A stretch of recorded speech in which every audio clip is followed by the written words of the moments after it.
Walk into a tattoo parlor, and the vast selection of elaborate designs will astound you. Once you make your choice, the tattoo artist traces the image.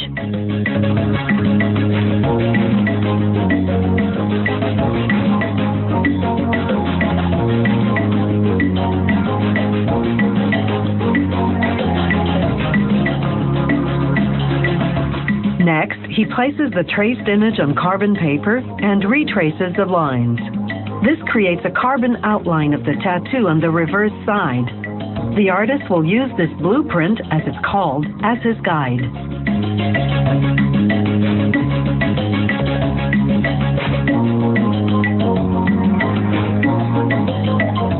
He cleans the customer's skin, then firmly presses on the blueprint. The carbon image transfers easily because the skin is damp.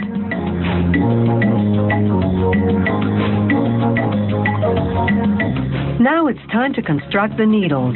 Most tattoos require 2 needles, one to make the outline of the image, the other to shade and color it in. Each needle is made up of as many as 20 smaller needles. The artist aligns these small needles in a jig, then solders them together onto one end of a steel rod. There's an eye on the other end. The number of small needles in a needle depends on the tattoo design, how thick its lines are, how big its colored areas are. The finished needles go into an autoclave to be sterilized. That takes 20 minutes at precisely 170 degrees Celsius. The tattoo artist uses that time to assemble the tattoo gun. After cleaning the frame with rubbing alcohol, he installs the motor called the coil. When an electric current runs through the coil, it oscillates the needle at up to 50 times per second.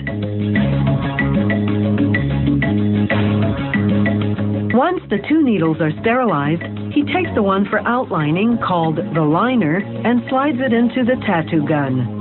He hooks the eye on the other end onto the spring.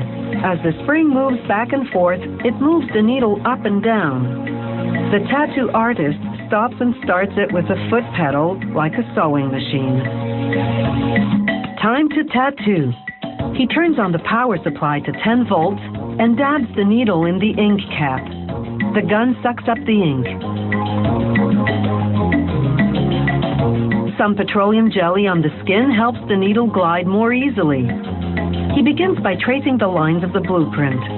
The needle punctures the skin at a rate of up to 3,000 times per minute, injecting microparticles of ink which intermingle with the cells of the dermis, the skin's second layer.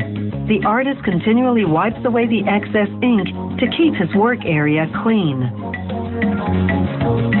After finishing the outline, he reapplies petroleum jelly. This seals the pores of the skin and prevents bleeding. Then he changes to the other needle and begins shading and coloring the image with a back and forth movement.